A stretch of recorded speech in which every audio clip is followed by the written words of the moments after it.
Hello beautiful souls and welcome to my channel Roseology. So today's video we are diving into starseeds. What is your starseed origin? What are your unique talents, gifts, and abilities that you've been gifted from your star system place of origin or place of birth, place of creation, I don't know, whatever it is you want to call it.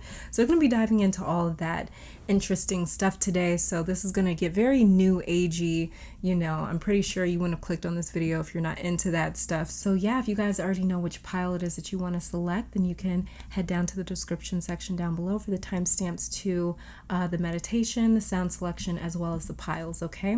Because I'm going to take a couple of minutes here to explain what a starseed is and how to know if you are one. So moving on here, what is a starseed? So there's conflicting answers, but from my own research, all of us are starseeds. Everyone is a starseed. Even the beings that come from Earth are starseeds because Earth is a star. Starseeds heard the call of the universe or Mother Earth that let out a signal saying that now is the time for the ascension. And these beings have always served divine cosmic balance. So when dimensions, stars, and galaxies face an imbalance, these beings that are more apt to serve, that are more willing to serve, because there are certain starseeds that are less willing to serve than others, and there are certain starseeds that are more in tune with cosmic balance and divine order. So these are only certain beings that will respond to these calls. It's like a alarm going off, and there's only certain people that run towards the issues.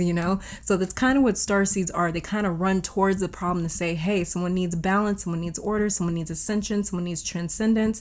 Here we are. We're here to offer our services. So that's basically what a starseed is. So we're all starseeds, but the starseeds that have come to Earth are the ones that ran towards the call, the ones that ran towards the signal saying we need help over here because we're kind of losing this fight when it comes to divine order and balance. All right, so these beings have always served divine cosmic balance. When dimensions, stars, and galaxies face an imbalance, these beings respond by traveling to that place and integrating or anchoring their higher light frequencies to restore balance and further the ascension process by spreading wisdom, insight, and accountability through awareness. Now, another little theory of mine, this is my own personal theory, is that some starseeds are kind of like on their way to becoming ascendant masters in a sense, because like I said, every living being has free will. That is what differentiates starseeds or star people from other higher level starseeds, okay, or starseeds that carry higher vibrational frequencies.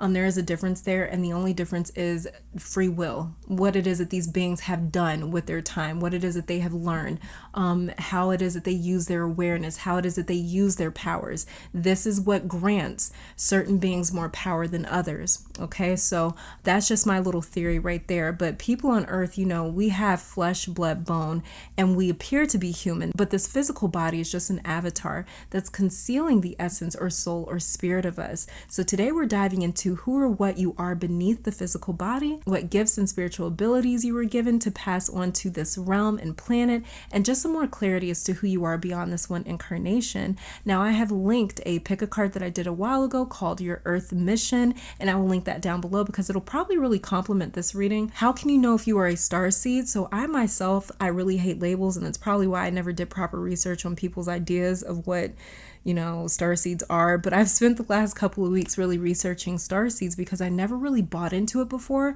until I ended up remembering that as a child I had this almost ritual that I would do from the ages of like 5 or 6 to 8, where I would stare at myself in the mirror, and this was like a routine almost, and I would try to see beyond or behind my eyes, and I would ask myself in the mirror, like, who are you? And so I was very cognizant of the fact that my body was not me. And even before that time, the first few years of my life, I remember very clearly every time that I would fall asleep, I thought I was going back to where I came from. I thought I was kind of drifting back off into death again, which sounds really, really morbid, until I would wake up and I would see, like, damn, I'm still here on Earth in this human body. But sleep always felt familiar. It always felt like dying to me. I can remember not necessarily how I died, but I can remember that when I died, it was like drifting off into sleep, because I can remember dying a lot of times. from a very, very young age. And the messages that I've received in dreams and in meditations, as well as from people that I've never met before, but they're very gifted channelers, all these different experiences, and people would tell me the same thing about where I come from or about why I'm here. And it's only gotten more and more vivid vivid, and I've started to remember a lot more since going into or onto this conscious spiritual journey. So you may have had similar experiences growing up, knowing that you're not from here, never fitting in, always felt like the black sheep, or like you were doing this whole human life thing kind of wrong, feeling very different from your peers, having odd experiences that no one else understood, having issues listening to or believing in authority, religion, rules, always questioning what was told to you, having no interest in school or feeling like much of what was taught to you was simply a lie or fabricated, being drawn to the occult, hidden knowledge, seeing and hearing things differently, interpreting things differently, deviating from autonomy and assuming more control over your life and actions, as well as not being able to get away with things on a karmic level. These are just different sort of traits, similar traits that a lot of otherworldly starseeds have, or starseeds sort of share in common, or just simply the ways of life here just never resonated with you. You know, it's kind of like living in a different country and just being like, yeah, I just really don't like the way they run things here. That's one of the biggest signs that you are from some other sort of star system, some other sort of galactic region. Now, one thing that I really need to say before we move on to the timestamps and the readings and all that good stuff is not every light worker, okay, is here spreading light. Not every Syrian, for instance, is here upgrading or uplifting consciousness. Not every Pleiadian is here spreading love. Many beings that came here are not fulfilling their purpose. Like I said, free will is what differentiates one starseed from the next. So just because we responded and answered the call to come here to help integrate a higher frequency doesn't mean that that's what we are doing by any means. We have to choose to answer that call more than once, almost every single day that we are here. That's the true war that we are in as starseeds, that other beings as well as ourselves are constantly trying to distract us from answering. Starseeds don't just fall into their identity. We have to choose to bring it here and to walk into that being, okay? So this reading is not meant to fluff up anyone's ego or differentiate you from anyone else. This is for learning more about who you are, because you have always been able to sense a deeper meaning or essence in yourself, okay? So like I said, if this is something that you're looking to prop up your ego, like, oh my God, I'm from Lyria or whatever the case, you know, this is not the reading for you, because that's not what we're doing here. We're just learning things, okay? Tarot, or at least my readings, are not meant to tell you anything that you do not know, as much as they are here to confirm the things that you do know but have simply forgotten. So if something doesn't resonate, then either that part of the message isn't meant for you, or you might not be ready to hear it. Tarot is going to reveal truths about our energetic frequencies, and we have to be ready and willing to hear those truths in order for these messages to resonate, okay? So take what resonates and leave the rest. Now, for those of you that want to participate in this meditation, let me just say, like I always do, that this is a general reading for the collective. So in order for this reading to resonate with you, you need to be synced into the energy of this reading. To help you do that and to help you select a pile with your third eye, not your physical ones, I'll be offering a 60-second meditation. 30 seconds into that meditation, I'll be placing crystals for those that like to pick piles with objects on them. If you're drawn to another pile, that's because there's another message for you in that pile. So if you are ready, get into a relaxed position. Become aware of your entire body, starting with your feet and working that awareness up in sections from the feet to the head. Then take a deep breath in through your nose for around 5 seconds. Hold that breath for 3 seconds, and then exhale for 6 to 7 seconds. Then ask your guides, spirit, ancestors, the universe, or all of them to connect you to your higher self. That the way you can dive a little deeper into the essence of your soul or of your spirit, okay? So this is pile number 1. Pile number 2, pile number 3, and pile number 4.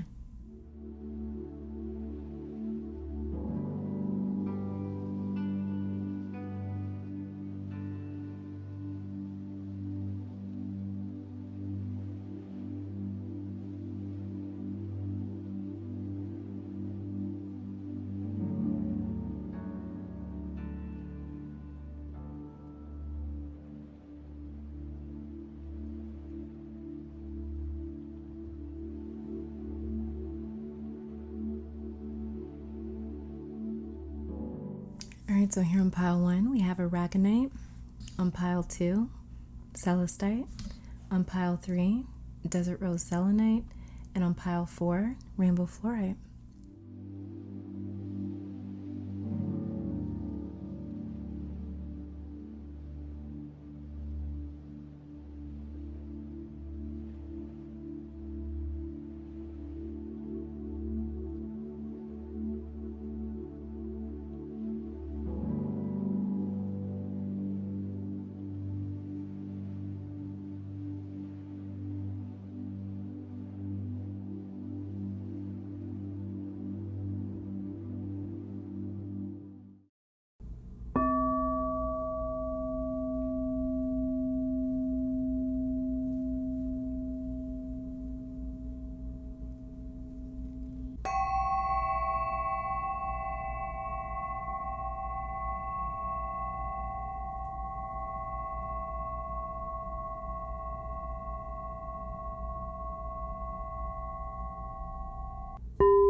right, and pile number one, welcome to your reading. So we're going to be starting off with your tarot cards before getting to your oracle cards to see what sort of starseed you are and what sort of unique gifts and talents you came to this earth with. So let's go ahead and get started. So the very first tarot card that we have here is the Seven of Wands in reverse.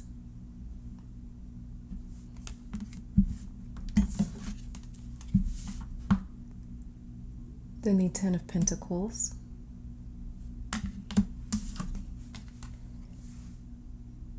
And the Moon in reverse. Okay. All right, so pile one, you're not someone that questions themselves or doubts themselves. And from a personality standpoint now, let me just say this. You may disagree with that from a personality standpoint, but your essence, your spirit is one that never doubts itself. Now with the Seven of Wands right here and the Moon in reverse, that's why I'm saying that your spirit, your essence never doubts itself. Seven of Wands is the card of jealousy, people trying to covet what belongs to you because they don't believe that you are deserving of it. So one thing to watch out for, pile one, is jealousy, people being jealous of you and what is meant for you. Us beings can sense and feel people that are going somewhere, and we react one of two ways: by either supporting it and cheering that person on, or by trying to shut them down out of fear of them realizing their bright destined future. So you will have a mix of people that support you and people that won't. Don't interpret the critics as you doing something wrong or as you not being good enough. On the contrary, the hate and criticism actually stems from them knowing what you are capable of, as well as you have a bit of a phoenix rising sort of energy to you, where people challenging you, trying you, not believing in you. It doesn't necessarily tear you down, it actually motivates you with the Seven of Wands in reverse right here. So any hardships or slander or adversity or misfortune that has ever come to you, it came to activate you, pile one. It came to charge your inner rebel that fights back at the people that try to tell you something outside of what you know for yourself, with this Ten of Pentacles and the Moon in reverse right here. Ten of Pentacles is a card of legacy, success, but not just any success. This is provisions, inheritance, great wealth, property, and ownership that is being left behind. So this isn't just any type of accomplishment. This is affluence, prosperity. It is secure fortune. I saw a quote the other day, and it was so moving. It said, "You may not have come from a wealthy family, but make sure that a wealthy family comes from you." That's the Ten of Pentacles energy all day. That's the energy of this pile. That's the energy of your essence, your spirit, pile one. And that's also the Suit of Pentacles and the energy that generates it. Seven of Wands in reverse is also saying you've been protected for many years of your life to not fall into the low expectations that others may have put on you or may have had of you, but you were fighting to break them. There's a lot of legacy, ancestry, lineage present here. I would also say your ancestors from other realms are really supporting you here with this Moon card.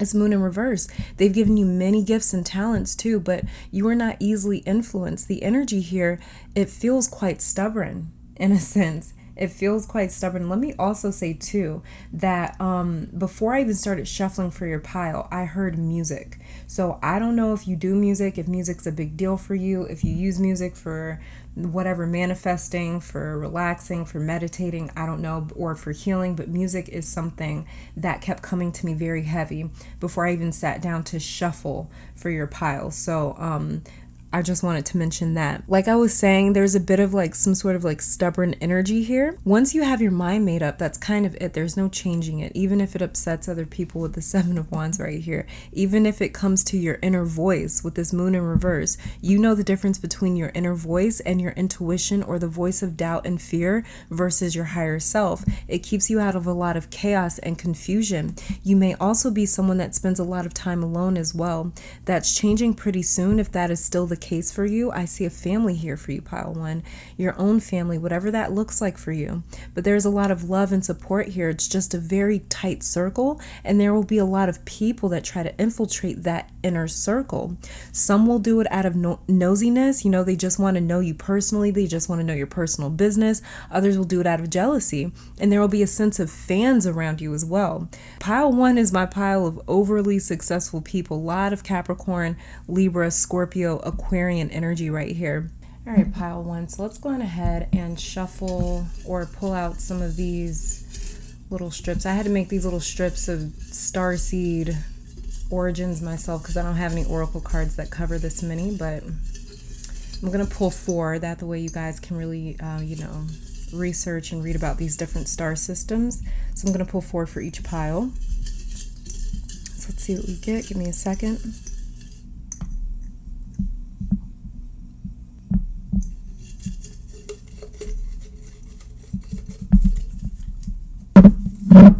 The very first one that we have is Andromedan. Interesting. Let's see. The next one that we have, trying to get it to focus, Lyran, I don't know.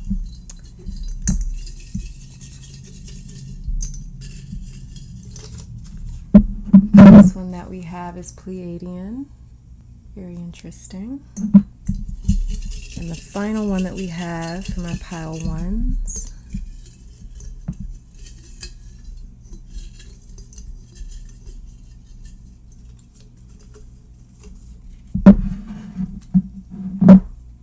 is a Garthan. And you guys, let me mention I just saw 11:11 on my clock.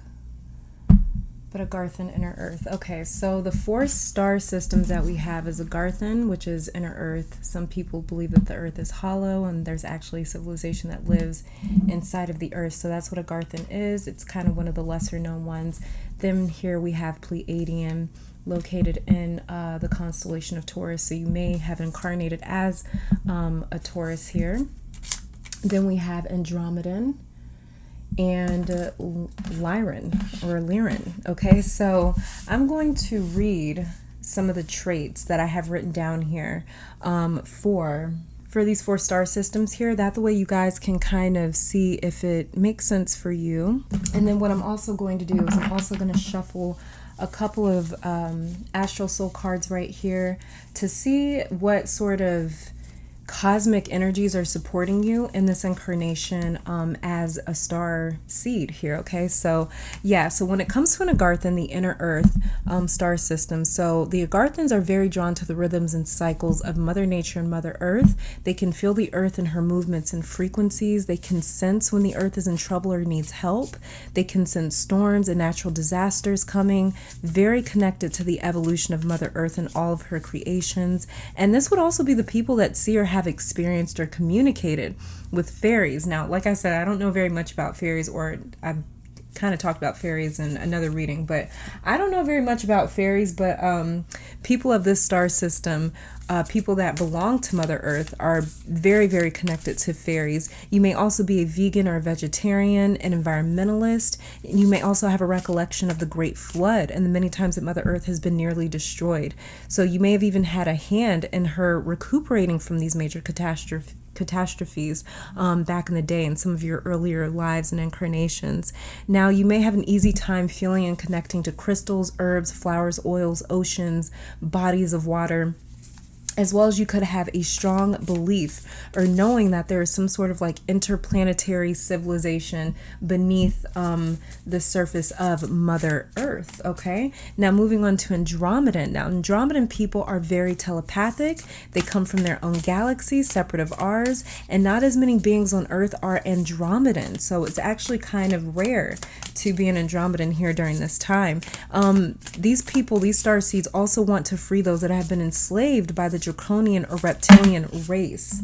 So as well as Andromedan people, they like to free people from the oppressive kind of systems and governments that are on a certain star or planet. Now, they also hate injustice. Very, very heart-centered people are the Andromedan people, and it has to come from the heart for an Andromedan person to participate in anything. Relationships, groups, associations. These are very loving and gentle-natured people. They see the human experience the way a child does. Everything is a new experience. Maybe very drawn to Earth's history or learning about this planet because you come from a different galaxy. So it's kind of like I'm only looking for one card here to jump out. So yeah, so it's kind of like you're trying to take it all in. Now, you'd rather observe than kind of be the center of attention. You'll meet a lot of human guides as well along the way while you're here, because you're kind of new to this planet and galaxy. Because like I said, Andromedan, they come from their own separate galaxy, right? Not just solar system, but like galaxy. So we belong in the we live in the Milky Way galaxy. Andromedan is a completely other area. So yeah, you know, since you're kind of new to this planet and this galaxy, you'll probably be assigned very many beings to sort of teach you the humanoid ropes and how things work here. As well as Andromedan people, kind of like I mentioned earlier, don't really like long-term commitment, relationships, jobs, places to live. Avoidant personality type Andromedan people can have, because they hate conflicts, arguments, drama, very carefree, lots of wanderlust, very Sagittarian type of energy. You may have even incarnated as a mutable sign, Sagittarius, Virgo, Pisces, Gemini. Will live many lives in one lifetime, will have experienced many great loves, and kind of often sees relationships as a better way to get to know themselves. Hardly about the other person, honestly. So relationships can be seen as chapters or eras to an Andromedan soul. So it's kind of like, for example, like you might like look back, you know, in your older days and be like, you know, remember that love affair with that person that loved road tripping and hiking, you know, and you kind of spent like 4 months abroad traveling, learning, growing, and expanding with them. And as well as Andromedan people are said to have a very light colored aura. Okay, now let's see, let's move on to Lyran. I think I'm saying that right. I really don't know, but just roll with it here. Okay, so Lyran comes from the Lyra constellation, and felines and the first humans came from Lyra, or the star Vega, which is located in the Lyra constellation. Architects of Atlantis and ancient pre-dynastic Egypt also came from Lyra, are said to came from Lyra. Now, these are very hard workers, loves the human life experience and to stimulate the senses with food, music, sex, loves the finer things in life or the more exotic things in life. You can have very cat or almond-shaped eyes, or maybe you love to do like a long dramatic cat eye, something like that. Very expressive eyes as well. Now, you may love cats, big cats, small cats, prefers felines to canines kind of person, considered to be very active and athletic. You may have an athletic build or body type. This person as well, a Lyran starseed, sleeps or naps a lot, takes a lot of cat naps, hates being disturbed out of their sleep, can be very moody without a lot of sleep, at least 9 or more hours a night. Very independent, almost mysterious. Okay, let me just get one more. Almost mysterious and doesn't often see goals to completion because of that short attention span. Lyrans, they need to travel. Photography is also a natural skill set here as well. You know, pictures, everything to do with stimulating the eyes or visuals is important to a Lyran and is a natural talent. You may feel drawn to fire signs or be a fire sign, and you can very quickly go from calm and happy to angry or dramatic. So it can be a bit temperamental. Doesn't like to receive affection, but to more so give affection, because the Lyran likes to control or moderate physical touch. It doesn't like to have hair or mane touched by a lot of people or just anyone. It has to be somebody that you trust. So you may have been going to the same hairdresser for years, or you may not trust people to do your hair. You may do your hair yourself, you know. You may also love dreads, braids, or have very wavy hair. Can easily control the state of your consciousness and frequencies. Also as well, you love to read. I feel like Gemini card keeps coming out from my pile ones here. So we have, and then I'm also going to read the Pleiadian starseeds. So 9th house, and then we have Gemini, and then we have the 6th house. Very interesting. So like how I was talking about, you may be a mutable sign. Gemini's mutable sign, 6th house is ruled by Virgo, which is a mutable sign. The 9th house is ruled by Sagittarius, which is also a mutable sign. So it's very, very interesting. A lot of mutable energy here. We also have Aries underneath the deck. So you guys could definitely be a Gemini, Virgo, Sagittarius, Aries, any of the mutable signs. So that will also include Pisces, because Pisces isn't up here, but that would also include Pisces, as well as we have here waning gibbous. So this could be a strong phase of the moon for you. And this is all about releasing gratitude, nurture, and acts of service. Okay, so let me go on ahead and read Pleiadian and also shuffle one card from this deck here for you guys, just to see what other messages we may get for your star system before we take a look at your oracle cards here, okay? Okay, so when it comes to Pleiadian star people, so this is a star cluster known as the Seven Sisters. It's located in the constellation of Taurus. You could have strong Taurus terrain aspects in your chart, or be a Taurus sun, moon, rising, or Venus. This is the card that came out.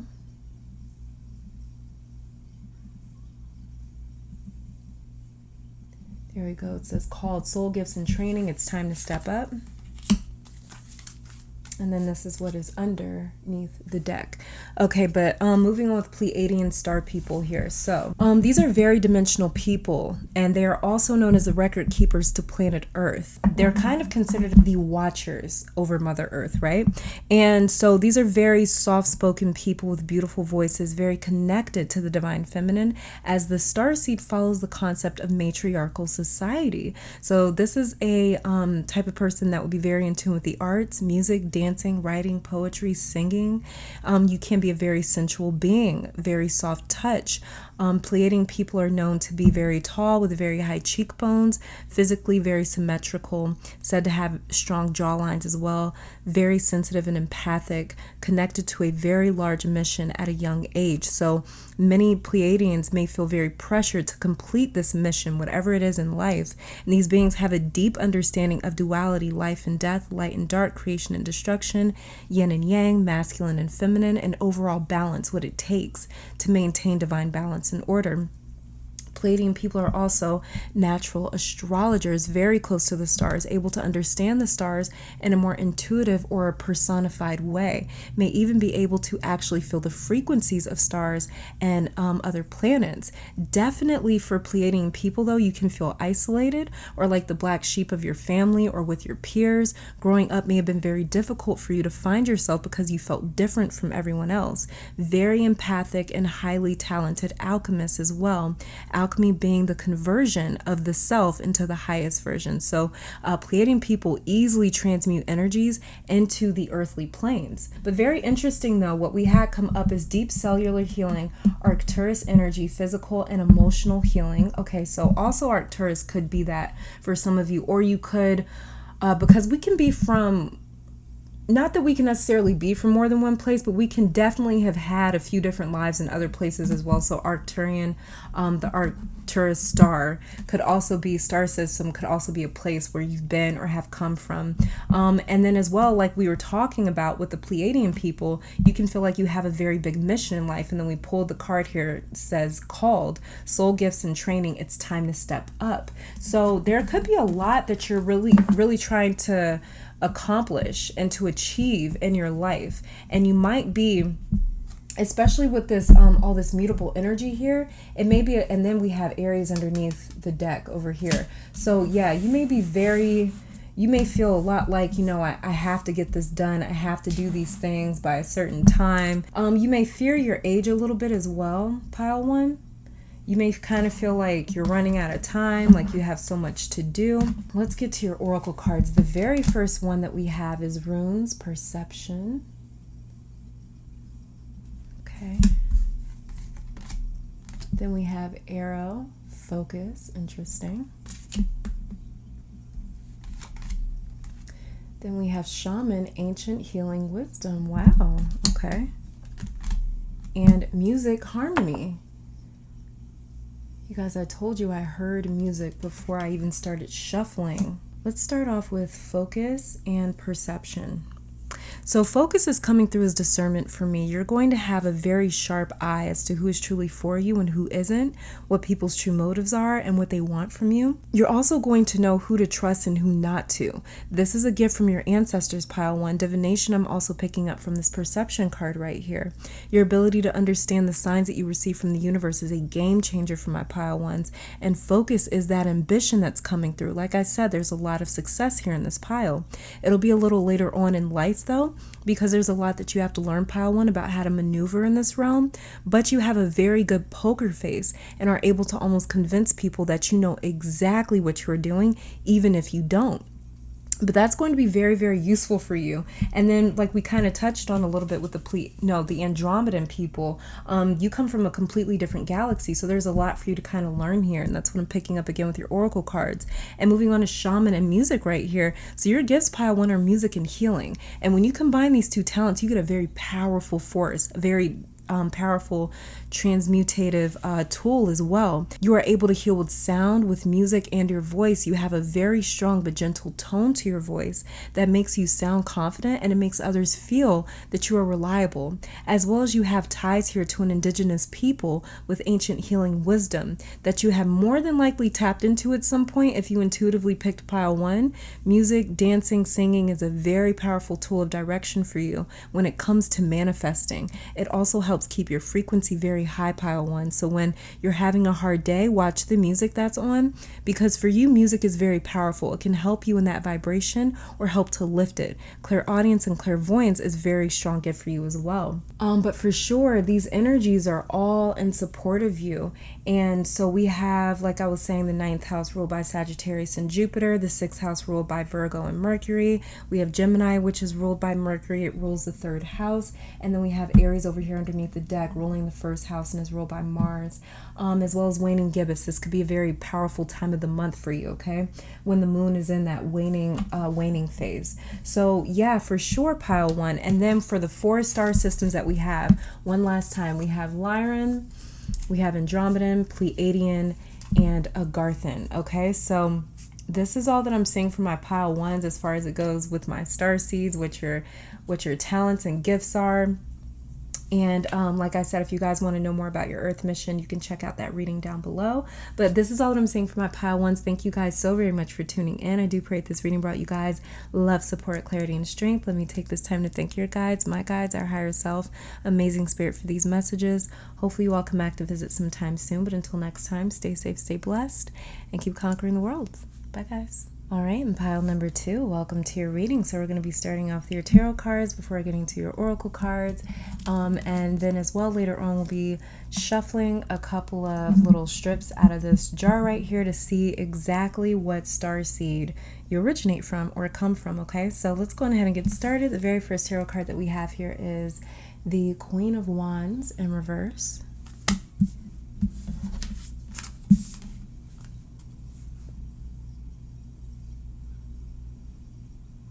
Then we have the Hierophant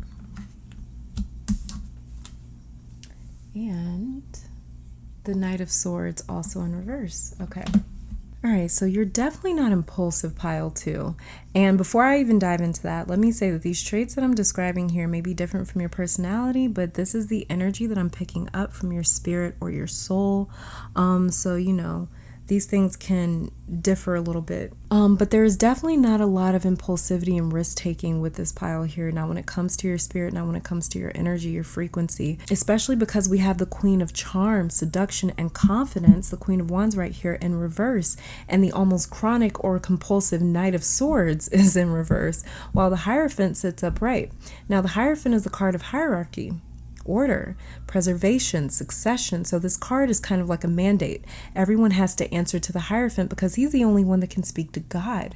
So there's a cautious tale here, not wanting or needing to rock too much of the boat, and a large respect for tradition. You may even be a bit conservative, and I'm not conservative myself, but I do feel for people that feel as though they don't have a place in the world because of their conservative or conventional views, you know, because the world just doesn't like it. So you may be a bit of a traditionalist. Now, one thing that I'm picking up strongly here, though, is you are a wisdom keeper pile 2. Someone with knowledge that isn't meant to be blasted to the world. You're meant to be very choosy with this Knight of Swords right here in reverse with the people that you share certain knowledge with, as well as you are a facilitator for spirit. You are a medium that's able to receive messages and deliver them to people that aren't as in tune with their higher self, but some knowledge you will have to keep to yourself, pile 2. Really important that when spirit tells you that this is only for you, that you keep it for you. Queen of Wands in reverse is saying that you have a certain charm with the spirit realm. It likes you. It's very drawn to you. And a lot of your clearest messages will come in dreams. So keep a dream journal next to you or your phone so you can kind of wake up and jot it down or text it to yourself or email it to yourself. If you can't remember your dreams, that's more than likely because when you wake up, you just get up and go. Kind of like you get up and go really fast, just like this Knight of Swords right here. So take a few moments, even if just 5 minutes after waking up, to just sort of lay there with your astral body still active, and those dreams will start to trickle into your conscious psyche. Queen of Wands and Knight of Swords in reverse will challenge or test the messages and signs that come to you, but don't let it dissuade you from believing in your experience. You will have many strange experiences and phenomena occur throughout your life, so strange or uncommon that even the spiritual community might not have many answers for you. But you know who does? You do, pile 2. It's a matter of trusting in what you have seen and heard, felt, and know. But that's one of your biggest challenges here, is finding yourself, your voice, and your inner power or confidence. That the way you can have a little bit more faith in what it is that you don't know. Okay, so, or that the way you don't get so tripped up when you don't know something, where you're trying to figure it out and you're just like, I'm not too sure about this. That can lead to a lot of doubt with you. So that's kind of one of your biggest challenges here, is doubt. Really challenging your own doubts, challenging your own fears or insecurities, things like that. That the way this voice of doubt isn't as loud. Okay, let's go on ahead and check out you guys' oracle cards here, see what else it is that we have before we pull from this jar here to see exactly where you originate from. So the very first card that we have here is Tea Leaves, Foresight. Then we have Psychometry, Sensitivity.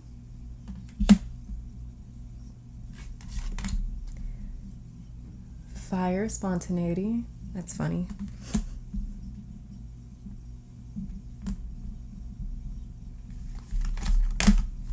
Then we have here Childhood, Innocence. Okay. And Dragonfly, Emergence. Okay.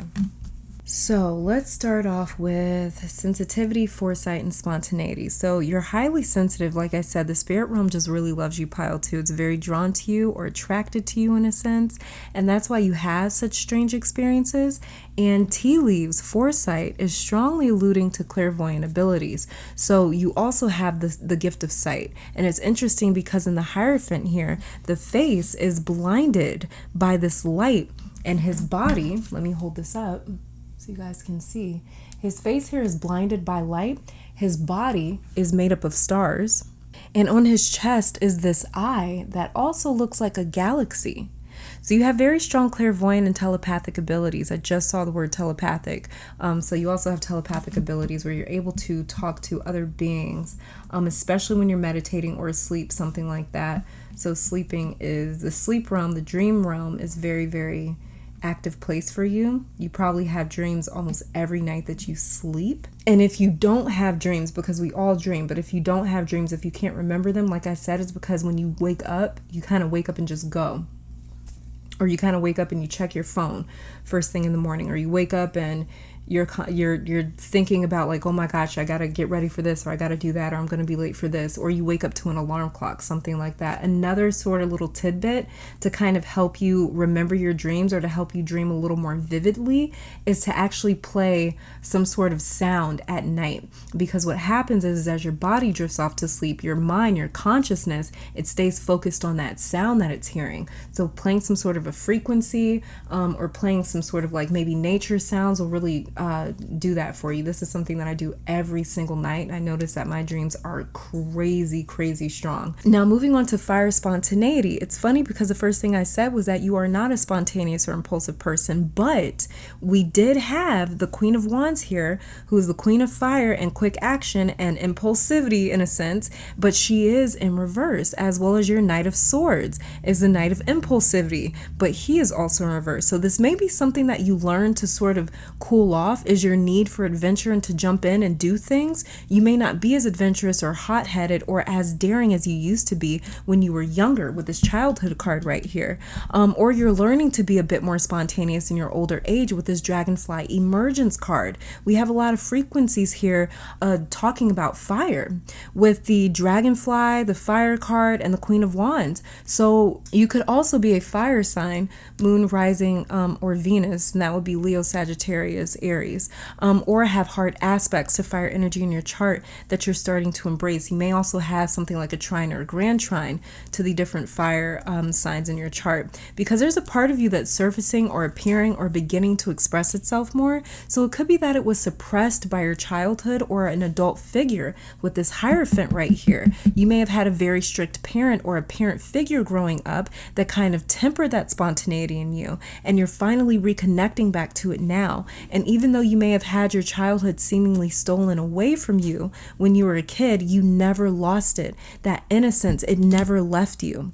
You have the ability to visit yourself almost like a timeline is what I'm seeing. You're able to visit or travel to a part of your consciousness that existed at different times. So you can see the future and past as well. And you can even send messages to these different points in time of your life. So you're very able to change the course of things that have happened, pile 2, and the things that are happening. Okay, so let's go on ahead and take out from this jar right here to see exactly what star systems you could have come from. So I'm pulling 4 little strips here for each pile. That way you guys can kind of research them for yourself, see what really resonates with you.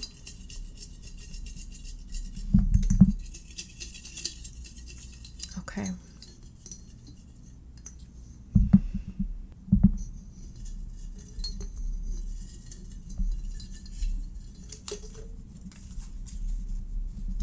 The very first one that we have here is Arcturian. So you could have come from the Arcturus star system.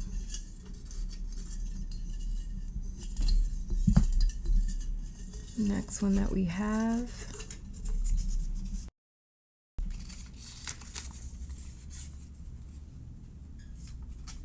is Venusian Hathor.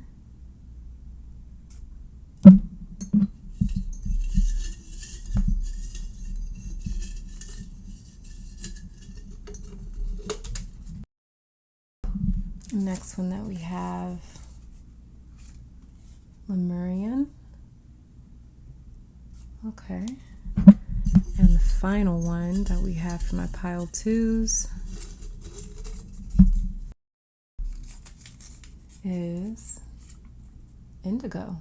So we have Arcturian, Indigo, Venusian, and Lemurian. Okay, so I'm going to read some traits for each one of these star seeds that I have written down here, and then I'm just going to shuffle a few cards from this deck to see what your energy may be. So we're going to be looking into your energy as far as astrologically how that goes, and then I'll also be shuffling one final card as a final message from your starseed family or your starseed home. Okay, so starting off with Arcturian. Arcturian comes from the Bootes constellation, but it comes from that constellation, and it is a red star. Now, this is the most advanced civilization, and Arcturus beings, I've actually had a few experiences with myself while meditating, while dreaming. And these are very, very, very, very, very advanced people. I can even attest to that myself. The Egyptian god Thoth, I know him as the Kemetic Neter Tehuri. His consort, his wife, is Ma'at, the concept of truth. But this Egyptian god, Thoth, he has a home here in Arcturus, and Thoth is known as the god of writing, wisdom, magic, and the moon. Now, people that are Arcturian, they hate injustice. They hate seeing people get ganged up on. They do not believe in having people's backs or taking up for them just because they're friends, family, or dating.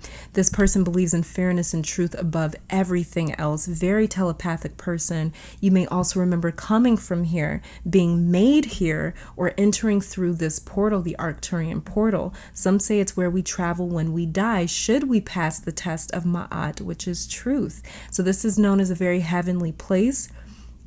Every time I visited Arcturian, it is extremely bright. It's almost like you're in a blinding white room.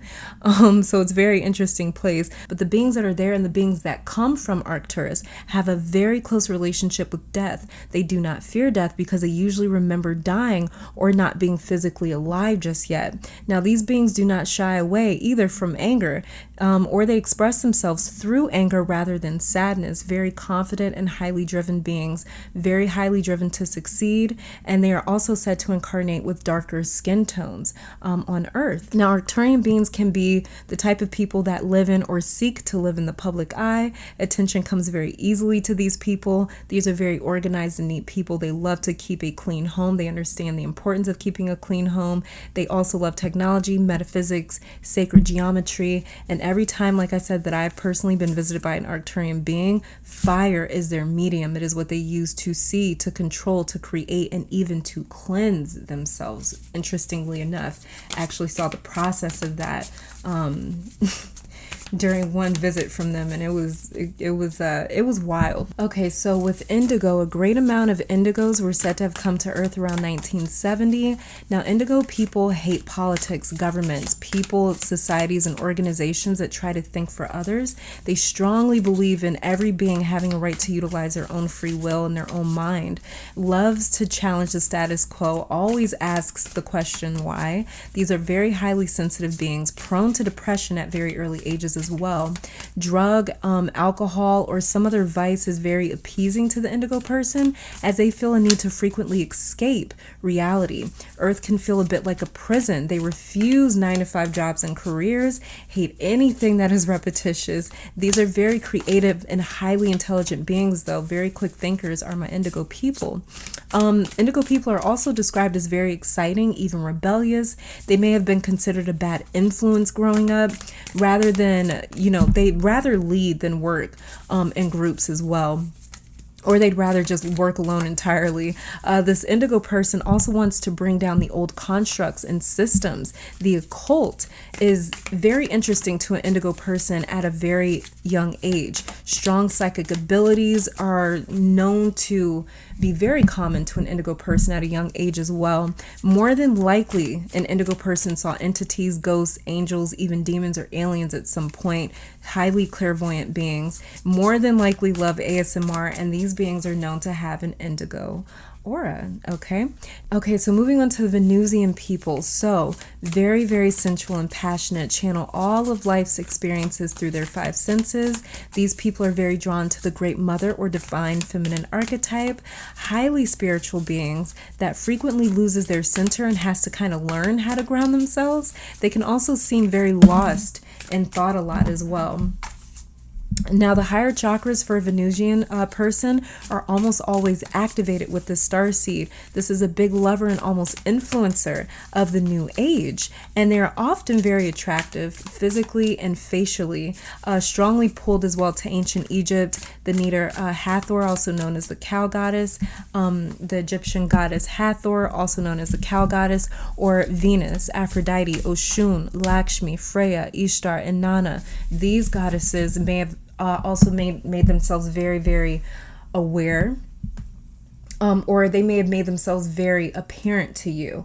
They may have come to you. They may have actually came to you and told you, hey, you are a child of mine. As well as a Venusian person may have a healing or harmonious voice. They are said to have a hard time as well committing to just one person.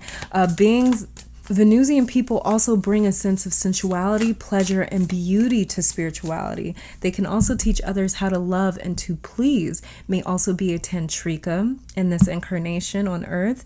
Venusian people are very gifted at things like sex magic as well. And these are very nurturing people. They almost have a personal relationship with their guides and their higher selves. And their angels, the way that a person has like a personal relationship with like their friends, that's kind of how a Venusian person connects to their spiritual team. Now, Lemurian people are kind of related to the Atlantean people, so you can do a little bit of research on the Lemurian and Atlantean people. There's not a lot known about these starseeds just because of the fact that these civilizations were destroyed so long ago.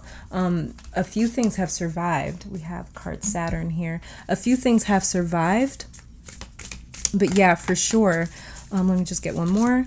But yeah, for sure.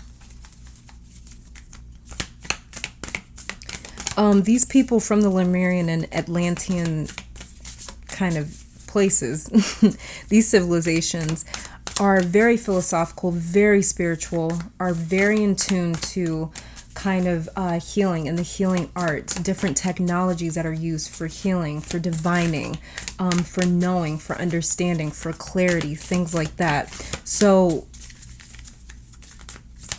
it's said that the Lemurians and the Atlanteans actually made sort of exchanges, or they engaged with beings that were considered alien. We would consider them alien today. And look, we pull the card Uranus, and then underneath the deck we have here Scorpio. So yeah, the people from Lemurian and Atlantis, they are known to have made sort of deals with aliens and extraterrestrial beings. Maybe they made like contracts or something like that, offered their services, told them to come back in a few years or something like that, or because they were learning things from them. So they were very open to kind of sharing information between galaxies, between beings, between species and things like that. They were very, very open to it. And so these are very open and progressive beings. And that's probably also why we pulled the Uranus card as well. So now let me just shuffle one card from here. See what else we get. So you guys could definitely be, Uranus rules the sign Aquarius. So you could be an Aquarius. Saturn also rules the sign Aquarius and Capricorn. And then we have over here Leo. You could be a Leo. And then we have Scorpio. So you could as well be a Scorpio, you guys. As well as these energies are very powerful for you. So now we have the card that came out here was Activated Earth, Power Places, Ley Lines, Trust Where You Are Led, Pile 2, I'm so sorry, Pile 2, Trust Where You Are Led, okay? Really important. And then we have here Cracked Open, Rock Bottom, Surrender to the Alchemy of Life. Very, very gifted at healing. You know exactly what it is. You know exactly how to heal. You know exactly how to bring healing.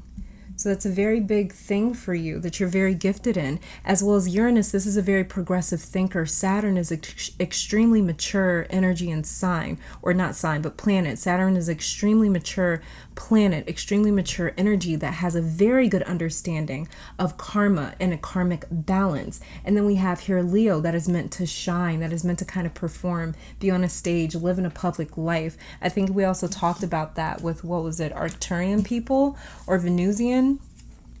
Or was it indigo? I don't remember. But I think on one of these we kind of touched on that. And then Scorpio over here, the natural alchemist, is all about transformation. So you have natural transformative abilities as well, Pile 2. So this is really interesting what it is that you guys could definitely be. So like I said, we have Arcturian, Venusian / Hathor, Indigo, or Lemurian are possibilities for my Pile 2 people, okay? So this is all that I'm seeing for my Pile 2s. Thank you guys so much for tuning in. I do pray this reading brought you guys some love, support, clarity, and strength. Let me take this time to thank your guides, my guides, our higher self, amazing spirit, for these messages. Hopefully you all come back to visit sometime soon. But until next time, stay safe, stay blessed, and keep conquering the world. Bye, guys. All right, and pile number 3, welcome to your reading. So we're going to be starting off with your tarot cards before getting to your oracle cards, and then pulling from this little jar right here to see exactly what your starseed origins are, as well as your unique talents and gifts that came with that, okay? So let's go on ahead and get started. The very first card that we have here is the King of Cups,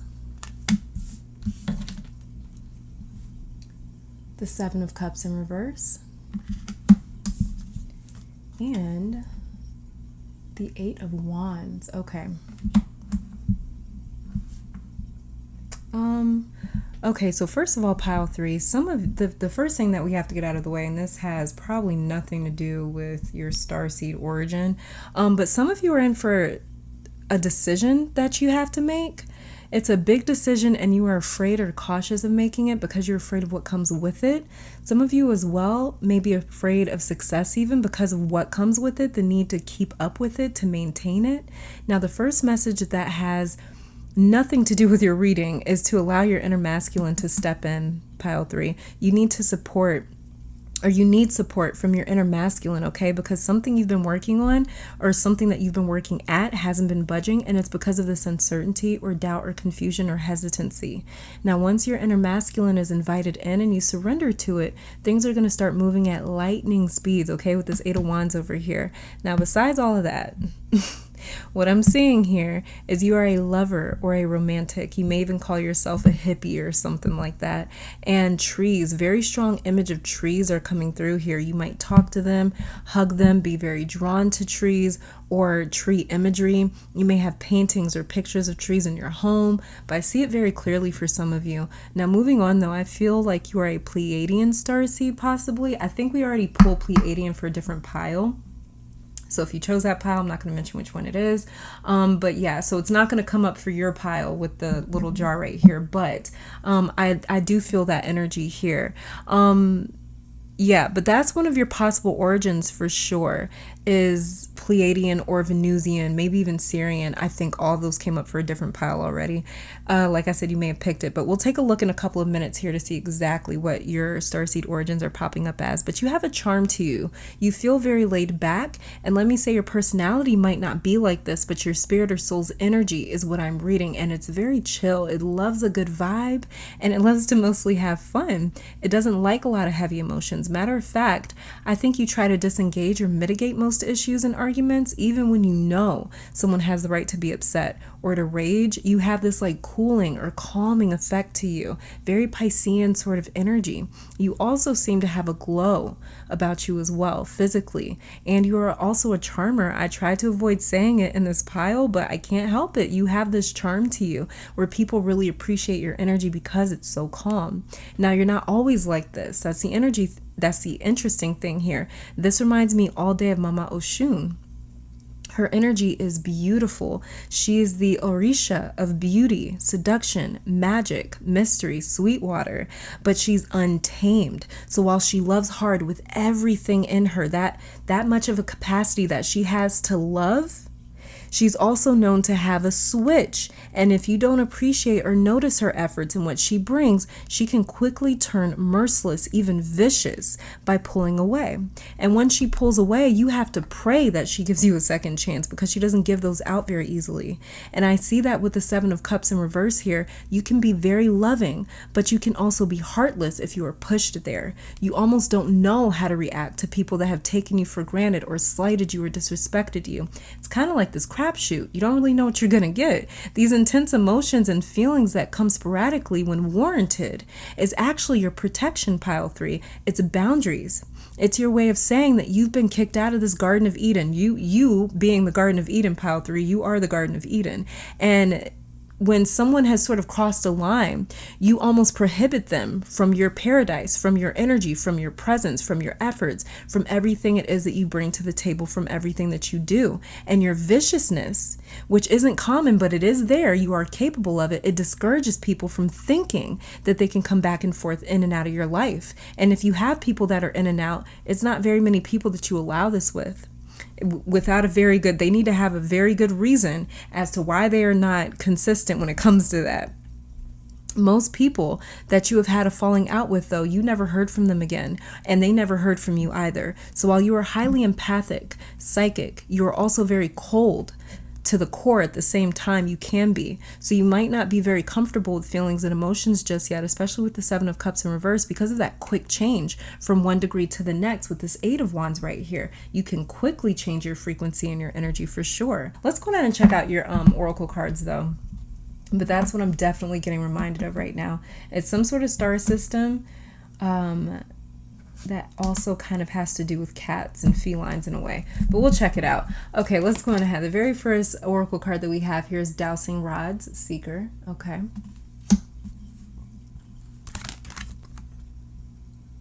Then we have here Pendulum, Decision. You see that?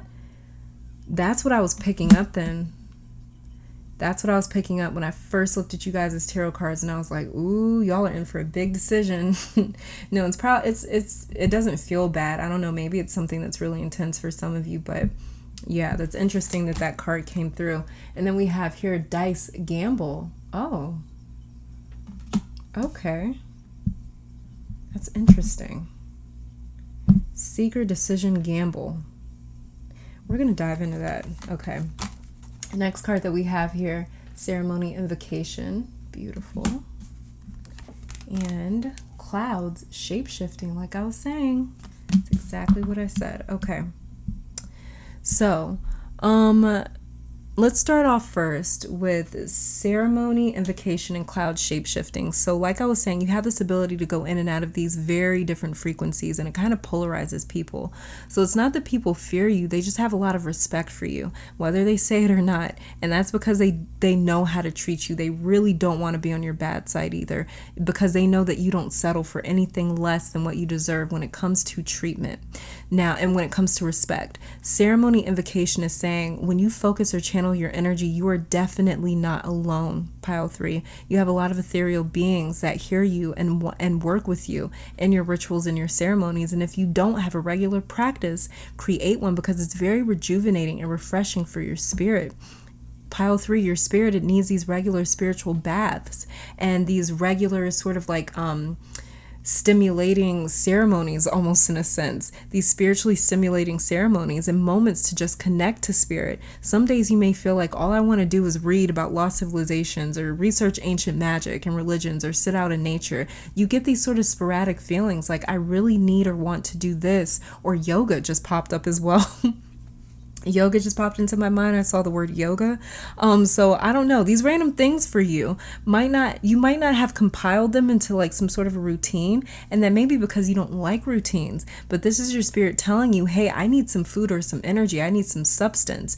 Just like how we have to feed the physical body. You know, the physical body lets us know I'm hungry. The spiritual body sends these sort of odd messages too, and will tell us, hey, I need to hug a tree or walk barefoot on the earth. I need something because I'm hungry, I'm starving, I'm thirsty, something like that. So we also have to feed the spirit. And so your spirit may be saying, pile 3, that it needs or wants these rituals and ceremonies. These rituals are very powerful for you, okay? Moving on here to pendulum, decision, dice, gamble, dowsing rod, seeker. So I told you guys when I first saw your tarot cards that you had some sort of a decision to make. If it doesn't resonate, then it's not for you right now at this point in time. But for those of you that have a decision, you're going back and forth between what you should do and what you want to do.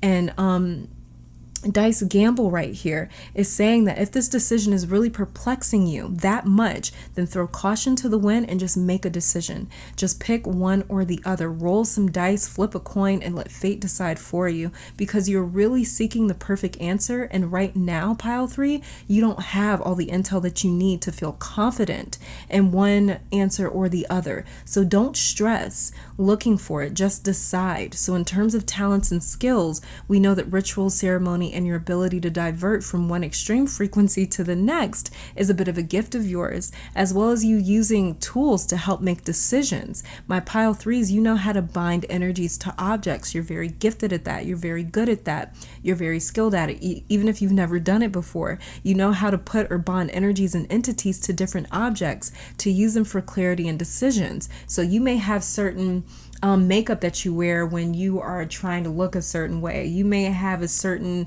ring that you wear when you want to feel confident. You may dress in a certain color when you want to feel a certain way. You may pull out certain things, certain decor items that make you feel a certain way. You have this really strong connection or relationship to the items and the things that you own and the things that are around you, because they make you feel certain ways. The reason why these items make you feel certain ways is because you have attached different energies to them, whether it's directly or indirectly, whether you knew you were doing it or if you didn't know you were doing it, you were definitely doing it, pile 3, okay? So yeah, you're very, very good at that. And that is why, like I said, when you hold certain objects or you wear certain objects, it instantly puts you into a completely different mood or vibration. Now, another thing here is, pile 3, when you get choked up like this on your decision, what do I do? What do I need to do? The answers are all around you saying, seek me out, with this dowsing rod seeker card right here. Seek me out through rituals, ceremonies, invocations. Seek me out through nature, looking around, nature, things like that. You may have also seen things move around your home. And this really this kind of action, this sort of activity really revs up when you're in these tense moments or having to decide something. This is your spiritual team saying, hey, you're not alone, so don't get scared of this. This is just them sort of saying like, you're not alone in this. As well as they could be trying to send you signals like, do this, do that. But they get more active during stressful times. Remote viewing is another gift of yours, pile 3. You may be able to find people or objects by focusing on them, and you can see where they are at or what they are doing when that's what remote viewing is. So I just saw that come through very clearly. All of these gifts, they get stronger and stronger with regular ceremonies and practice though, pile 3. So if you're listening to this and you're just like, wait, what? I can do all that? Yeah, you can do all that. If it seems like you haven't tapped into that just yet, it's more than likely because you haven't made some sort of a regular practice. And it doesn't have to be something super formal, super elaborate. It can be something very simple for you, okay? So let's go on ahead and just pull a few of these out to see what starseed you originate from or what star system you originate from, okay? Just give me a second here.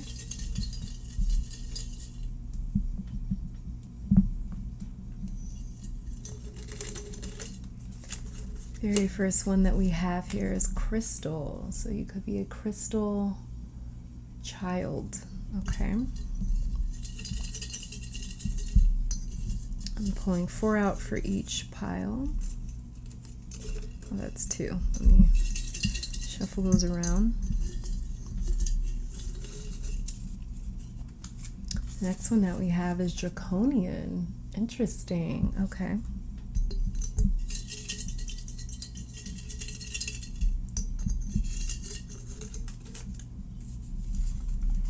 Funny too, because we also have the shape-shifting card here, and that's what draconians are known for. The next one that we have is Orion,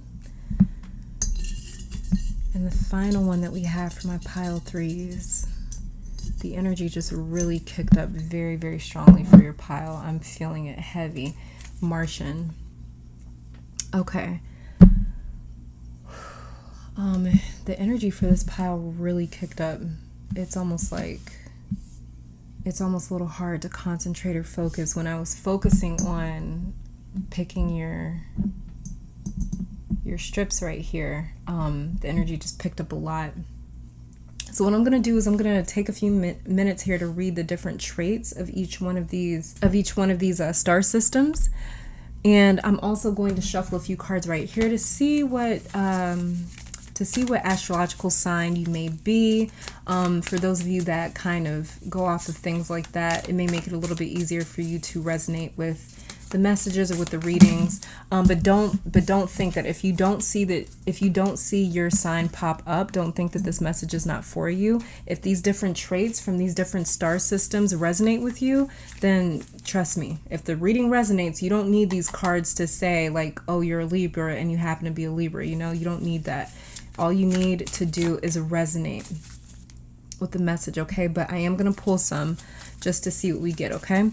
So starting off, let's go on ahead and start off with crystal. Crystal starseeds have an inner knowing or understanding of galactic codes, said to be born between the years of 1980 to 2010. Very multicolored aura, very even-tempered people. Affinity, you may have an affinity to stones and crystals. You may have had a rock, stone, crystal, or shell collection growing up. I'm gonna keep shuffling because I don't like when more than one card pops out. Yeah, so dictation, speaking, these things may not have come easy for you. You may have needed some form of speech therapy, or maybe you didn't speak until later on in life. Like later on in your toddler years, like 4 years old, something like that. Crystal beings are very forgiving beings, have a very deep understanding of humans and mistakes, so very forgiving. So these beings don't hold grudges, but they only forgive those that they can sense some sort of a change in. Crystal beings are very drawn to rhythm, drumming, beats, may have learned languages through music as well. As well as crystal beings are highly telepathic, picky eaters, certain color foods you may have avoided growing up or still to this day, like green or brown foods, for instance. So like, let's just say if a food is green, like peas, like you won't touch it. So yeah, strong opinions as well on food, because you have a deep understanding as to how it affects the body when you're a crystal being.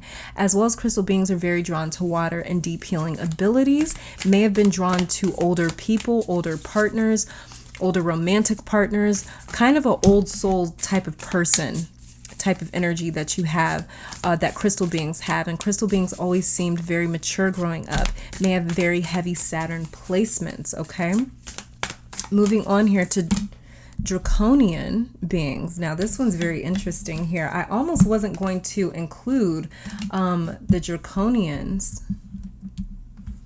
I almost wasn't going to include the draconians just because a lot of people say that they're actually evil, but you know, we're going to be looking at the lighter attributes of the draconian type of people. But yes, so if draconian people, they more than likely love amphibians, reptiles, snakes, dragons, or have them as pets. These are very gifted people at math, science, chemistry, and other technologies. They carry a very low body temperature, may love the heat, and may even enjoy a heater or a warm blanket during the summer months in your home. Now, when a draconian person is slighted or seeking revenge, they put money, power, influence, and control first and will do anything to get it. They can have a very flimsy kind of moral compass and understanding. They have a very deep understanding as well, though, of the darkness of humanity, the world, and of people. They're also very aware that evil exists. This person, draconian people, do not believe that life is all love and light, so you may get annoyed hearing phrases like that. They can also fit into almost any environment, just a lot like a shapeshifter. That's what I have written down here for the draconian people. So it's funny that we have that card right here. As well as these are very talented leaders, can easily bring people together with a common goal, enemy, or issue, knows how to detect people's true motives, and very good at reading or seeing fear and intimidation. So we have here the 8th house. This is the house of Scorpio. Like I was saying, you have a very, very, very deep understanding of people, the darkness of life, the darkness in people. That's a Scorpio person all day. So yeah, draconian people are also very good at knowing how to detect people's true motives, very good at reading or seeing fear and intimidation. They know if someone is really who they say they are. They never prematurely abandon a goal or a project. They're also very skilled at communicating and getting the truth out of people, and they prefer jobs or roles to be one of a leader. So something like politics and, you know, things like that, a draconian person may get into, where they can kind of lead or direct people, tell people what to do. And then we have here 2nd house. Okay. And let's see what we did. Draconian and crystal people. Now let's read about Orion and Martian people. Okay, so moving on to Martian people, I'm just going to shuffle one more card from this deck. So moving on to Martian people. So these are people that originate from Mars. And interestingly enough, Mars is said to have been almost identical to planet Earth thousands and thousands of years ago, because traces of water, life, and even structures have been found there. Now, not much is known about Martian starseeds, yet and Earth's neighbor, because Mars is Earth's neighbor, you may have dreams and memories or even a strong connection to the planet Mars. You may have astral projected or traveled to the red planet while you were asleep or while you were in a deep meditation. You may love working with fire. Something about stretching as well, needing to move, stretch, yoga. I wrote that down, you guys, and then I picked that up for your reading. That is fucking creepy. Oh my gosh. I have it written down here, right here, that says something about stretching, needing to move, stretch. Yoga keeps coming up here too for my Martian people, needing time to stretch the body and the lower back specifically. And I picked that up as I was reading for you guys earlier. Wild. That's wild. Now moving on to Orion. Now Orion people, they often incarnate as earth signs, Taurus, Virgo, or Capricorn. They love science, intellect, logic, and anything pointing them in the direction of answers. These are natural entrepreneurs that know how to talk to, engage, or inspire others. Very relatable beings, even though they almost seem to have some sort of it factor. Something about them that seems to stand out from the rest. These are not very emotional beings. They have a hard time time understanding emotions, and it takes time for them to learn vulnerability. Okay, that's too many cards that fell out. But yeah, it takes time for Orion people to learn vulnerability. They may also seem distant or emotionally unavailable. They're usually very optimistic though, and they seem to manifest easily, as things always seem to work out somehow with this starseed. They also have a lot of faith in their abilities. They have a wide variety of knowledge and even languages. This person, or this being, the Orion being, loves ancient Earth, history, and learning about lost civilizations.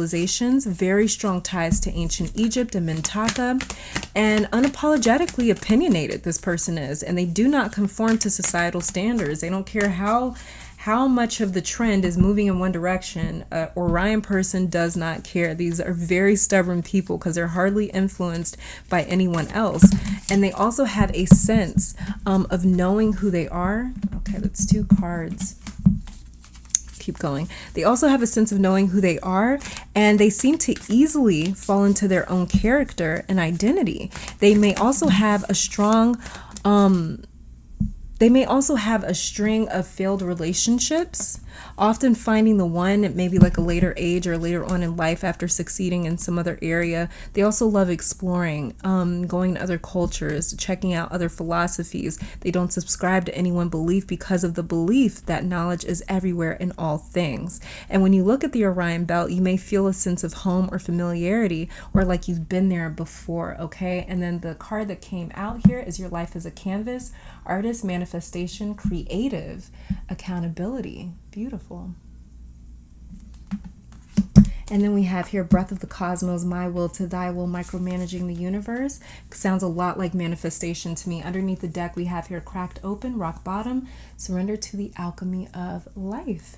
And I believe we pulled the Scorpio card right here too. So yeah, alchemy of life. You're a very transformative person.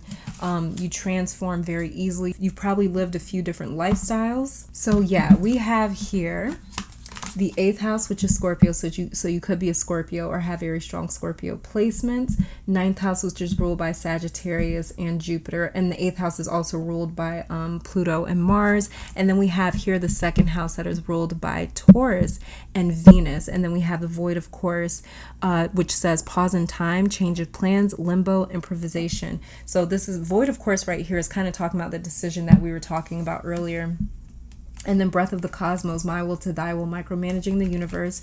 Your life is a canvas, artist, manifestation, creative accountability, and cracked open, rock bottom, surrender to the alchemy of life. So there's a lot of changes that are happening right now with my pile 3s. This is a timeless reading no matter when you're seeing this, but with my pile 3s, there's a lot of changes that are happening, and there's a lot of things that are going on, a lot of decisions that you may have to make. But you know, like I said, you have a lot of support around you, and all you have to do is look around you because you do have the answers for sure. Like it says here, your life is a canvas, creative accountability. So you are the one that is really able to decide what sort of course it is that you want to take, whatever this decision this may be, or even if you're not at some sort of crossroads where you have to make a decision, you still carry that energy of your life being this like blank canvas that you get to decide how you want things to play out. You get to decide how you want things to end up. We pulled right here void, of course, meaning that this is something that is empty. This is a void. This is something that there's nothing here. So you can kind of fill it up or fill it in. You can kind of create the life that you want to create because it's empty right now. You're kind of at a space where it's like, you know what? I can drop everything and walk away and create a new life, or I can go in a different direction. I can change things up. I don't have to keep on the same path that I've been on, you know? So for sure, you may be seeking a new path. You may be seeking some sort of decision. There's something here that's going on. This is a general reading, so take it as it resonates, but there's definitely something here that's going on where there's a lot of transformation happening. And then we have here 8th house Scorpio, 2nd house. These are opposing houses. So it's kind of like this decision where it's like, I'm on opposing sides. Which side do I pick? Like I said, you keep going back and forth, back and forth. So that's for sure what is happening here. But never forget, your life is a canvas. You have creative accountability. So take that accountability and shape shift your life into what you want it to be, and spend more time doing some sort of ceremonies, rituals, things like that, because that's really going to help you in these types of situations where you feel sort of pulled. You may have a lot of oppositions in your astrological chart as well, okay, pile 3? So this is all that I'm saying for you guys. Thank you guys so very much for tuning in. I pray this reading brought you guys love, support, clarity, strength. Let me take this time to thank your guides and my guides, our higher self, amazing spirit, for these messages. Hope you all come back to visit sometime soon. But until next time, stay safe, stay blessed, and keep conquering the world. Bye, guys. All right, and pile number 4, welcome to your reading. So we're going to be starting off with your tarot cards before getting to your oracle cards to see what starseed or what star system you originate from, as well as the unique talents, gifts, and abilities that you came to this earth and this incarnation with, as well as I'm going to be pulling from this little jar right here 4 different types of star systems. That the way we get an actual look as to the exact star system that you could have come from. Okay, so let's go ahead and get started. The very first card that we have here is the 2 of Wands in reverse. Then we have the 3 of Cups. And then the Page of Wands. Okay. So pile 4. You're not very sure about the future that I'm picking up, pile 4. It's kind of like an enigma to you. You don't know what's happening or what's going to happen, and that's bringing a little anxiety right now. But that's also one of your gifts, pile 4, is being able to dictate the future by simply dreaming, envisioning, and focusing. The people in alignment with what you want have already been put in place for you with this 3 of Cups right here. And the Page of Wands wants you to stand more firmly in these visions. One thing about your spirit, pile 4, is it moves a lot, or it desires to move more. Now, this could be physically moving more with exercise, or like actually moving from city to city, place to place. It's almost thirsty to expand its knowledge and awareness. But there's a sense of fear that you're struggling with. And this is the fear of trusting yourself wholeheartedly to do what feels right, or to do what calls to you, or to follow a dream, but the dream wants to be pursued by you. Now, 2 of Wands in reverse says that very easily you can get bored with the planning process. The dream seems fun, or the outcome of it seems exciting and attractive, but when it comes to the responsibilities that accompany these dreams, that's when you may feel as though the dream loses its spark in a sense. When you have to account for overhead or file taxes or save money, for instance, it's the tedious things that kind of put you off. But this here is saying there's people in your life right now, or people coming into your life, that will help you with those tasks, or they'll help balance you out with those other responsibilities. Now, some things, pile 4, you do not have to plan for. Most of the time, all our dreams asks of us is that we trust it enough to take the first step, and everything else will fall into place. And that's what is being asked here, to just follow it. Dreams are cosmic breadcrumbs from the universe saying, follow me. There's a lot more where this came from. And that's your task, pile 4. You don't have to get caught up in the details just yet. So for now, enjoy the process. 3 of Cups and Page of Wands right here. Enjoy creating and dreaming, and leave the planning for a time where you feel more confident in your journey. Because once this dream starts to unfold, you're going to see, wow, I was right. This is the path that is meant for me. That's when the planning and details will get picked up for you, and you'll feel more confident and motivated and more equipped to be able to handle those added pressures or responsibilities. You also know how to lead people as well, pile 4. You're very gifted at moving people with words and at motivating them towards a certain issue. Don't hesitate to use that ability when you need it. You are very, very skilled at getting people to believe in themselves, or to believe in you and what you're saying. So if you need assistance, support, help, you can easily generate that with just your words. You can also sell anything that you believe in. It's just a matter of believing in it with this 2 of Wands in reverse right here. You're also a trendsetter when you believe in what you are doing. One of your unique talents and skills here is convincing people that you know what's in, or what's cool, or what would look good on them, or what they should be doing. You can easily sell yourself or your products or your dreams, and you can get people to co-sign what you are saying or what you're trying to push. And so don't sleep on this gift, especially if you're a business owner, because entrepreneurship, I don't know if that's a word, I don't know. But anyways, being an entrepreneur, that is a natural talent and gift of yours. Getting people to believe in you is too. So, this is, and not to get too weird, this is the only way that I can really kind of explain it here. But you guys, my pile 4s, you guys kind of carry this energy where it's kind of like there's like a cult energy here. Not a cult, but a cult, like you know how cults have these members that serve with like blind faith, like no matter what, they don't question it because someone has made them feel heard or seen, or they really truly resonate with someone. That's what's happening here, but without the manipulation and the tragedy is you kind of have this like almost cult leader energy where it's like you can really get people to just do these things that you want them to do, or do these things because they're trying to keep up with you, and you look good doing something, so other people try to keep up with what you're doing. And so it's like this weird kind of Regina George like energy here where it's like she cut a hole in her t-shirt, I'm gonna cut a hole in my t-shirt too. It's kind of like that. It's like this weird thing going on here with that. Let's go ahead and check out your oracle cards though, see if we're seeing a little bit more. Okay, so we have the very first card here, coins, abundance, get that coin. My pile 4s, y'all are getting that coin, huh? The next card that we have here is scrying mirror, projection. Okay, like I was saying, we'll dive into that though. The next card that we have, winter solstice, reflection. Interesting. It's like ice queen, ice king. And then we have here island, solitude. Okay. Like I mentioned earlier, pile 4, your spirit desires to move more, and these cards, solitude and reflection, could be exactly what your spirit is saying. It's ready to come out of this reflection and planning, because this 2 of Wands is the card of planning and it's in reverse.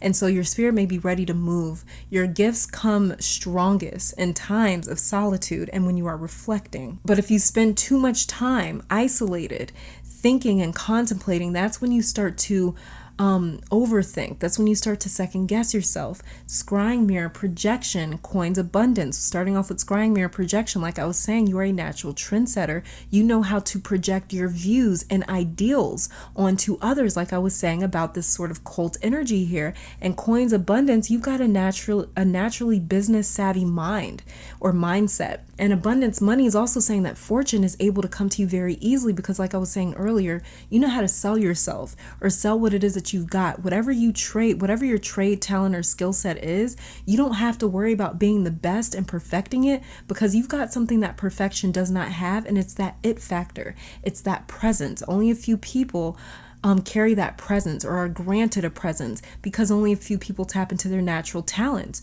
So definitely use that for sure, because like I said, once you tap into that natural talent and you really do truly believe in it, you can actually project it onto other people. You can actually project your confidence. That the way it's like, even if you're like a mediocre singer but you love music, you can project that confidence, and people are like, they're going to go from like thinking like I'm hearing someone mediocre to thinking like they're hearing Celine Dion. And it's not that you're fooling people. It's just that your confidence kind of like overrides your skills and your passions. It's like this confidence, whatever energy it is that you put into what it is that you want to do is going to override the quality of what you do. And it's not that your quality is minimal. It's not that the quality is bad.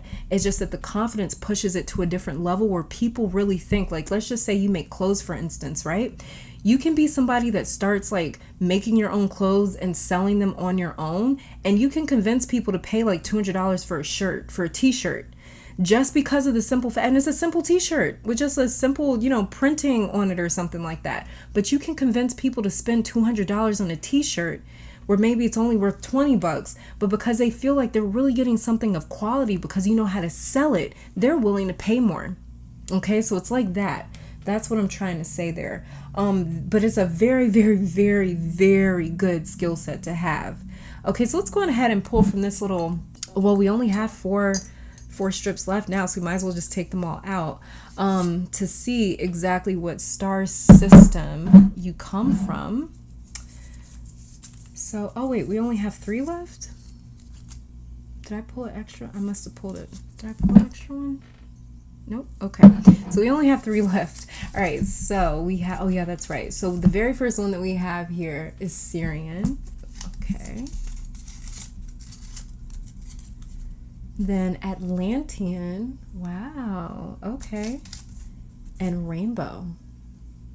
Okay. So I'm going to read a few traits of what these star seeds carry, different characteristics and traits that these star seeds carry, as I shuffle from a few cards from this Astral Soul deck here, just to see what your astrological sign may be. Now, if I don't pull your astrological sign, by no means does that mean that this reading is null and void. That is no longer meant for you.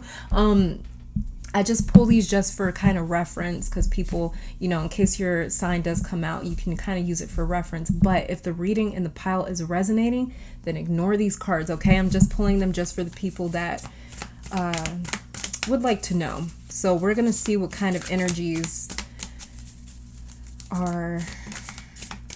Oh, that kind of flipped over. Look at that. We have Venus. We have Venus. Syrian is kind of a lot like Venus to me. But yeah, so, okay, let's go on ahead and read a few of these traits here.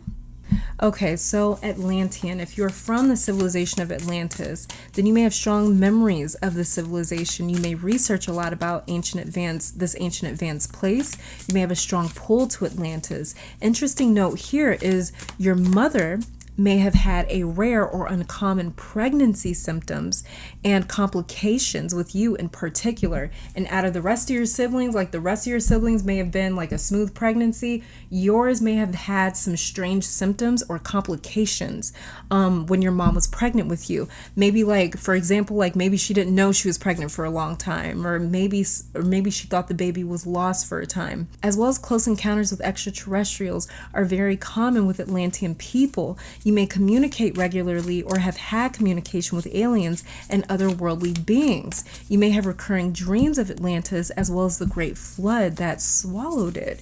So you may also have dreams of living in a civilization that you know is on Earth, but it doesn't look anything like the world that we know today.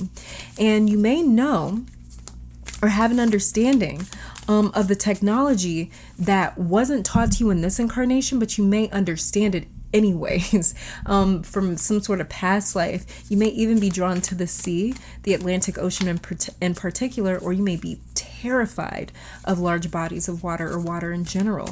You could also have dreams of being submerged in water or of tidal waves. Now, these beings usually have contracts with races from other planets and galaxies when we're dealing with Atlantean people from the Atlantis civilization.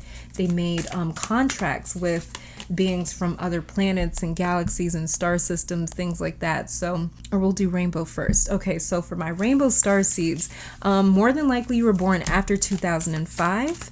You have a rainbow colored aura, very hyperactive, especially as a child. You probably don't sleep the average 8 hours a night because you really kind of don't need to. Very enthusiastic about life, very strong willpower. Every day is a completely brand new day. Not easily directed, influenced, or told what to do.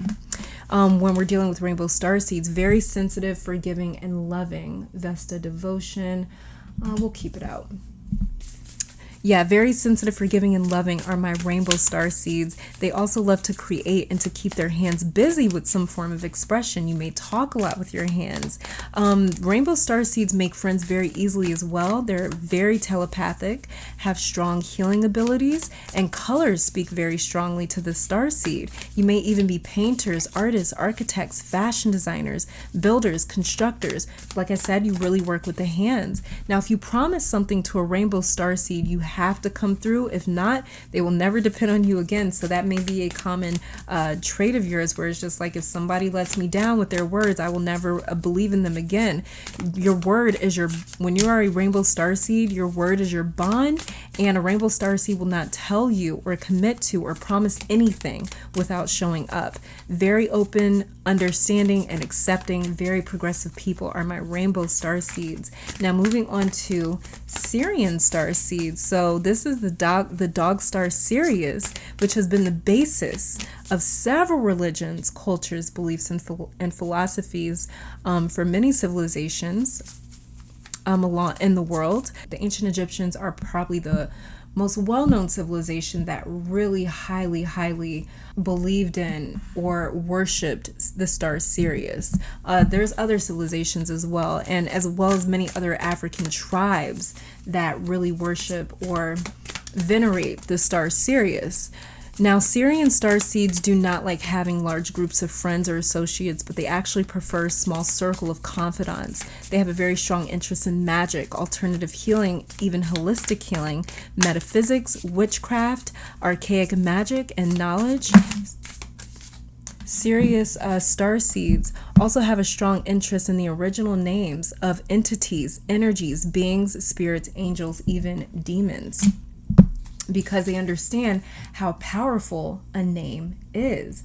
The Kemetic Netzra Set, otherwise known as the Egyptian goddess Isis, may be a patron goddess of yours because she is known as the priestess of Sirius. She carries a lot of Sirius's knowledge within her.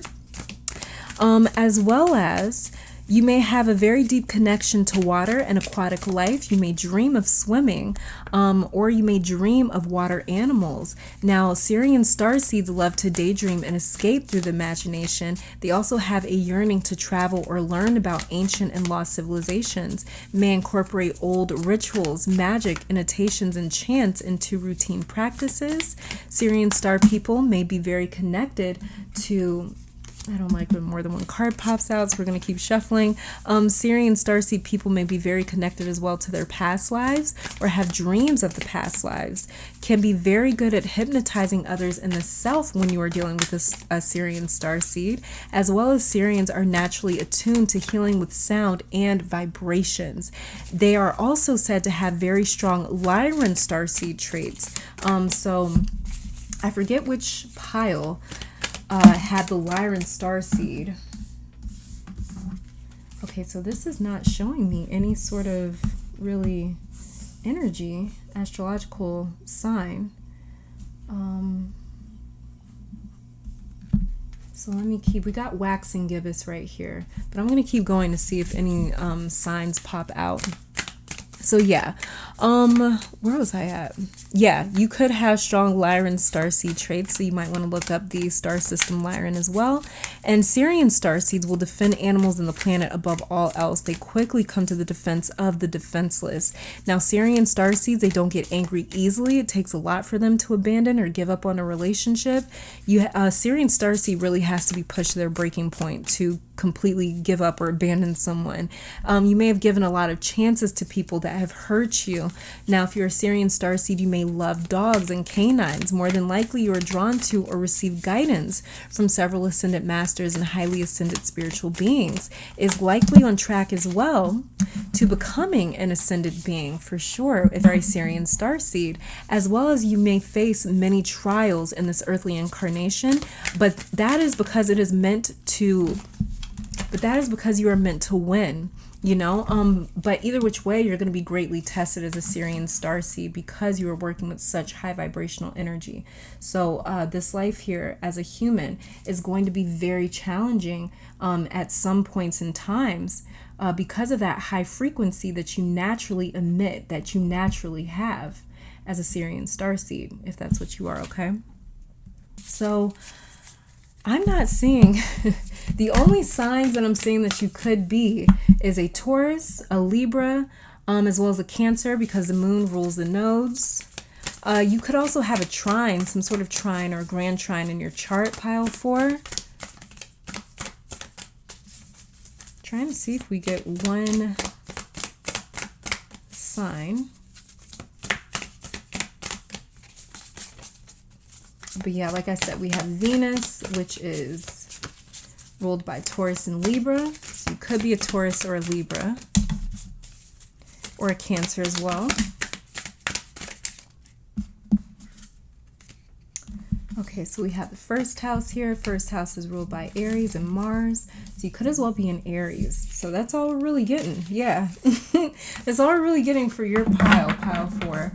But like I said, that's just for people that like to reference the signs, but it's not really going to determine if this pile is meant for you or not. If you felt intuitively drawn to this pile and it is resonating, then that's because you're more than likely an Atlantean, Syrian, or Rainbow Starseed. And then I'm just going to get one more card for you guys. And so we have here Earth, learning how to be human in the world, but not of it. Okay.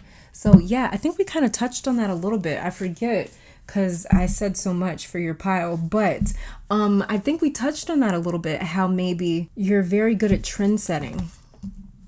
Very, very good at trend setting. Underneath the deck here we have karmic relationships, Orion energy, polarity, soul growth, conflict. So you could also be from the Orion star system as well for my pile fours. Since we only did have 3 strips here for you guys, this card right here also says Orion. So some of you are also as well dealing with some sort of a karmic relationship. And there is a bit of conflict there. That may also be why there's a lot of solitude and reflection that's happening, or that was coming through with your pile here. And then so we have Syrian, Atlantean, and Rainbow Starseeds, you guys. So you're really learning, what I'm seeing here is you're really learning how to work with these challenges. You're really learning how to work with challenging people. You're really learning how to, in a sense, you're learning how to deal with them. Because like I said, you have this natural ability to kind of convince people of things. So with you, all these challenging relationships have almost been information for you, knowledge for you. If you've been paying attention, where it's like, now I know how to work with this kind of situation. Now I know how to work with this type of person. And so like it says here, Orion energy, polarity, soul growth, conflict. We also have with the North Node, destiny and challenges. So there's a bit of push and pull here. But I think that many of you guys went through that push and pull earlier on in your life. And now you've really kind of learned, like it says here in this Earth card, you've really learned how to be more human in the world, but not of it. So you've kind of learned how to work with people. You've kind of learned how to deal with people. You've learned how to talk to people. You've learned how to sell yourself. You've learned how to project yourself. You've learned how to create abundance. You've learned how to also be the person that can take solitude and time for reflection. You've learned how to be the person that can be in groups of people with this 3 of Cups down here, as well as, like, there's a lot of polarity to you. Like it says here in this karmic relationships card right here, polarity.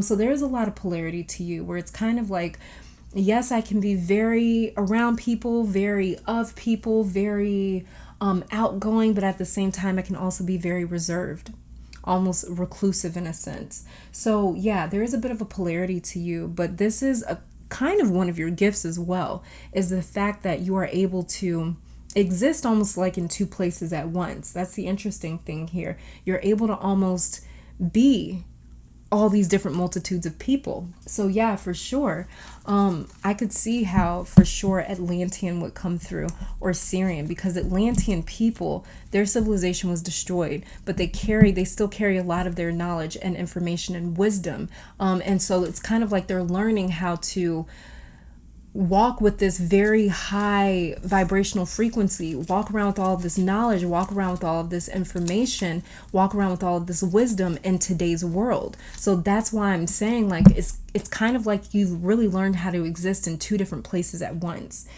Being that today's world, this modern world, is really struggling in terms of frequencies, really low vibrational frequency here.